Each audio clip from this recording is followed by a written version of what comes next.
মালদার সফরকালে পুরাতন মালদার মহানন্দা ভবনে রাত্রিবাস করবেন মুখ্যমন্ত্রী মমতা বন্দ্যোপাধ্যায়। তাই তার সফরের আগে এখন সাজো সাজো রব পুরাতন মালদায়। আগামী সোমবার সরকারি অনুষ্ঠানে যোগ দিতে মালদায় আসছেন মুখ্যমন্ত্রী মমতা বন্দ্যোপাধ্যায়। রবিবার বুলবুলি মোড় থেকে সদরঘাট পর্যন্ত মালদা নালাগোলার রাজ্য সড়কের দুই ধারে বাঁশের ব্যারিকেড করে ঘিরে দেওয়া হয়।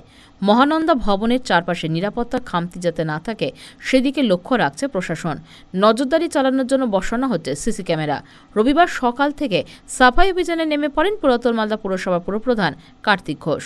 আপনারা সকলে জানেন যে আমাদের যে সর্বভারতীয় নেত্রী এবং পশ্চিমবঙ্গের প্রধান অ্যাডমিনিস্ট্রেটর আমাদের রাজ্যের মুখ্যমন্ত্রী মমতা বন্দ্যোপাধ্যায় আমাদের সরকারি প্রোগ্রামে আসছেন এবং এখানটায় আমাদের মহানন্দা যে ভবন আছে, আমাদের কোলমালদা শহরের ভিতরে যে মহানন্দা ভবন, সেই মহানন্দা ভবনে তিনি 20 তারিখে রাত্রিবাস করবেন।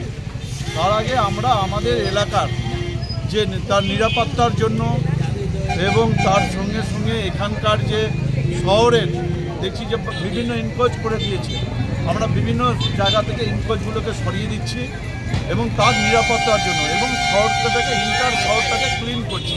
যে উনি আমাদের প্রশাসনিক প্রধান প্রশাসনিক বৈঠকে আসছেন যেন সুষ্ঠুভাবে আসতে পারেন, সুষ্ঠুভাবে প্রোগ্রাম করে যেতে পারেন, তার সুব্যবস্থা মালদা পৌরসভা করছে। মালদা টুডে।